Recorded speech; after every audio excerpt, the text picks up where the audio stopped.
Seja muito bem-vindo ao nosso SíndiceCast, o podcast que mantém você informado sobre tudo que se relaciona ao aprender e ao conhecimento. Eu sou Wagner Síndice e estarei com você nesta aventura que é aprender a aprender.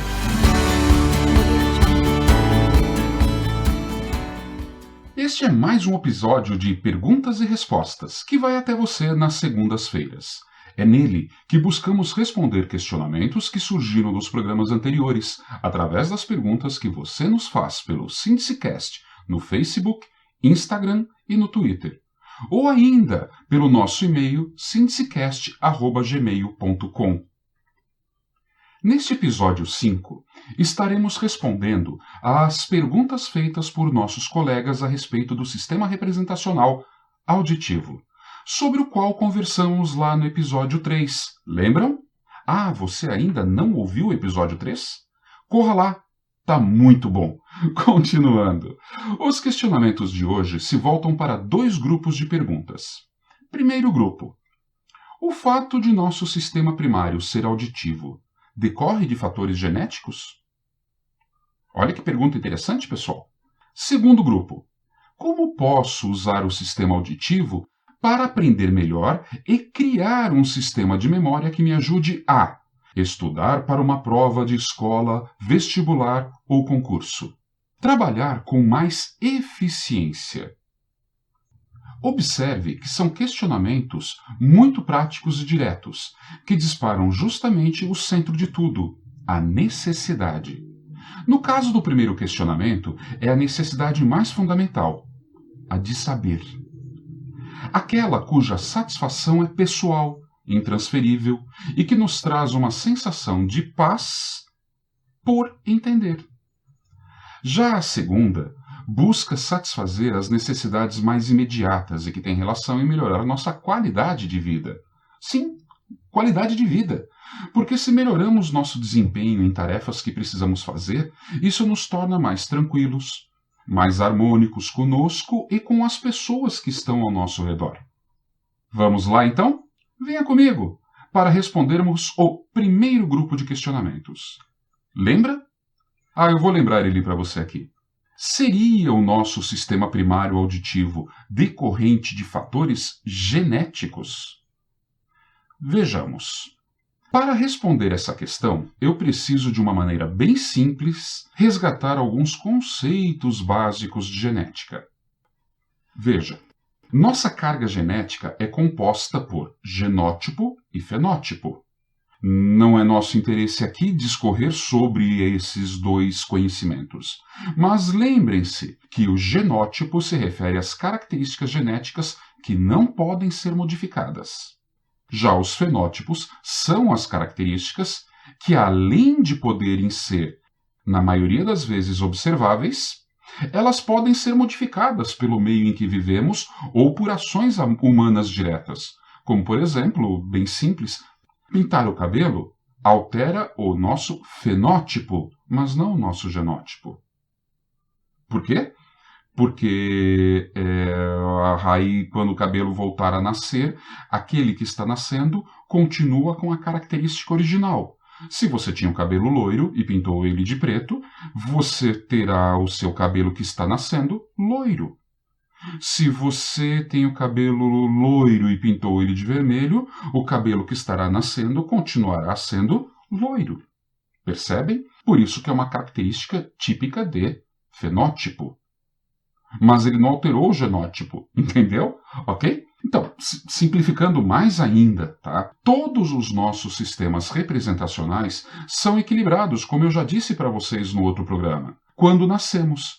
E a única programação imutável nele, decorrente do genótipo, que ele possui, é o simples fato de nos auxiliarem a aprender a resolver problemas e situações típicas para sobrevivermos. O principal motivo da nossa aprendizagem é esse: viver.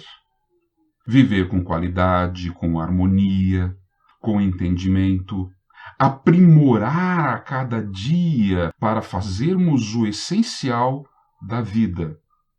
A partir disso, então, eles adquirem características de fenótipos.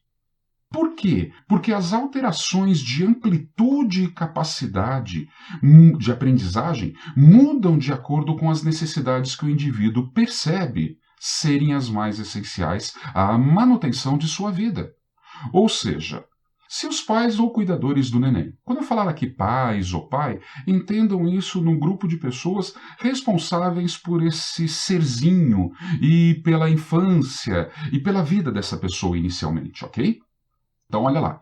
Se os pais ou cuidadores do neném pouco falam com ele, e mesmo sem esse nenê chorar, ele recebe alimento, as suas fraldas são trocadas, qual a necessidade que ele tem de desenvolver fala? Percebe?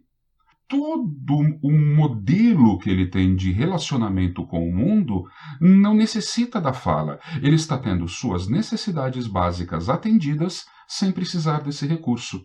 Ah, mas ele vai aprender? Claro que vai aprender. Claro, né? Se esse neném se mantém, por exemplo, num quarto escuro, aqueles pais que gostam de, não acenda a luz, olha a luz direta no olho do nenê, etc e tal. Então, mantém o quarto da criança com a intensidade luminosa mais baixa possível. Ele não vai conseguir desenvolver um sistema de captação visual essencial, porque ver não é necessário para ele continuar vivendo. Ele está vivendo, ele está sobrevivendo, ele está recebendo todo o suporte de manutenção à vida dele sem precisar desse recurso. Se a fisionomia das pessoas não se alteram frente a esse nenê, ele jamais vai desenvolver a percepção, a necessidade de captar informações vindas da outra pessoa. Sinestesia, entende? Nós vamos falar isso no nosso último episódio da série. Toda vez que você aprende algo, você desenvolve algo por necessidade, mas se você não tem essa necessidade, aquele canal não haverá tanto desenvolvimento como nos outros. Se dentro ainda dessa característica, se você não deixa a criança tocar coisas, se você não coloca brinquedos para essa criança próximo a ela, em que ela possa ser estimulada a tocar, a brincar, a se relacionar com eles, também não terá esse canal desenvolvido. Uma pessoa que se torna primariamente auditiva teve muitos estímulos pela via auditiva. Os pais dessa pessoa conversavam muito, ou ela tinha que chorar muito para chamar a atenção de seus pais, de seus cuidadores, para suas necessidades serem atendidas. Os pais buscavam acalmar essa pessoa cantando para ela com uma voz melodiosa, forçavam ou forçaram ela a aprender muito cedo a falar. Por quê? Pense em quantas criancinhas você conhece que ficam sendo incentivadas a falar rápido e eram recompensadas ou são recompensadas quando emitem um som. Quando uma criança fala assim, "Mamá", e o papai ouve "papai" nessa "mamá", ele vai ficar feliz, o semblante dele muda, o jeito dele tratar essa criança muda e ela tem uma recompensa.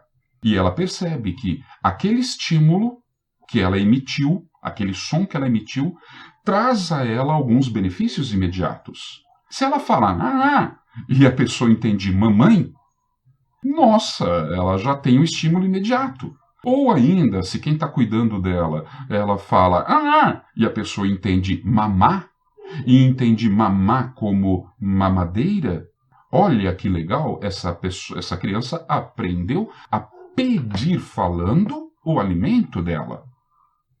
Percebem o quanto isso é importante? Por isso, nem sempre uma criança, uma pessoa adulta, que é auditiva e gosta de música, de instrumentos musicais, é necessariamente filha de pais músicos. Por quê? Porque ela pode ter sido exposta desde cedo a um ambiente onde toda a estrutura era auditiva.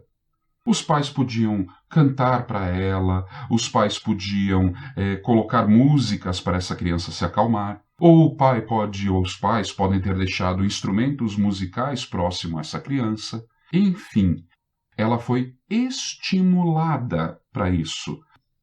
Logo, não é genótipo, é fenótipo que você consegue desenvolver a sua aprendizagem. Mais fácil assim então, pessoal? Compreendido? Espero que ter conseguido responder de forma que você tenha entendido esse primeiro grupo de perguntas. Legal? Vamos para o segundo grupo de perguntas? Qual era mesmo o segundo grupo? Que é aquele que falava assim: como é que eu posso usar o sistema auditivo para aprender melhor e criar um sistema de memória que me ajude a, como nós havíamos visto lá, estudar, trabalhar, lembrar com mais eficiência, etc. e tal. Bom, essa pergunta, obviamente, esse grupo de perguntas, ele é de uma característica muito mais prática. E eu já respondi ele em partes no final do episódio 3. Voltem lá, dá uma olhadinha, ouça com mais atenção o finalzinho do episódio 3. Eu falo lá de algumas características, mas eu posso dizer que se você está se preparando para o vestibular ou para provas de concursos, tal, e quer desenvolver esse canal, o essencial é o aprimoramento de você aceitar a sua assinatura vocálica. É essencial para desenvolver isso. Falar assim, eu não gosto de minha voz, eu não curto como ela é. Gente, isso não existe, tá? Você só não está habituado a ela. Logo, o convite que eu tenho que fazer a você que quer desenvolver esse canal é você se acostumar com sua voz. Sim, sim. Acostume-se com ela. Reconheça a sua assinatura vocálica.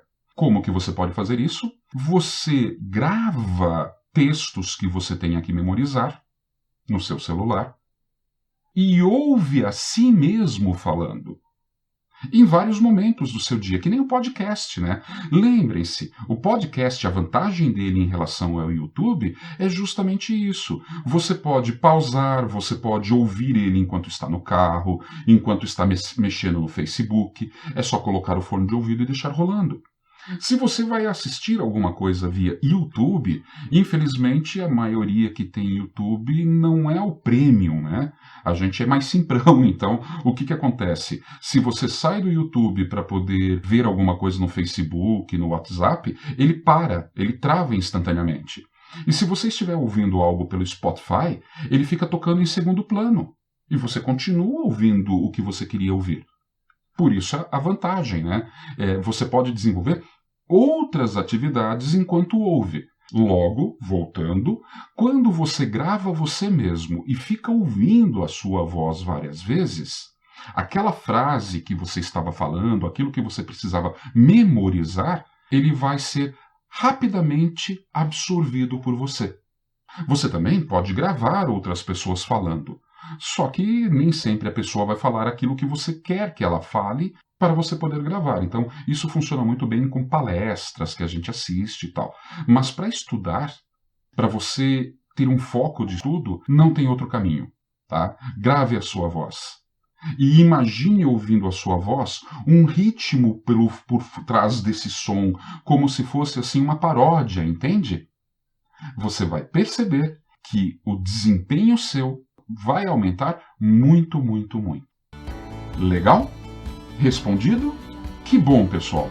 Então, eu me despeço aqui, convidando você para o episódio da próxima quarta-feira, em que estaremos falando sobre o canal representacional visual.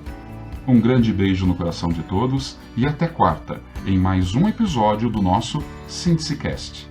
Tchau!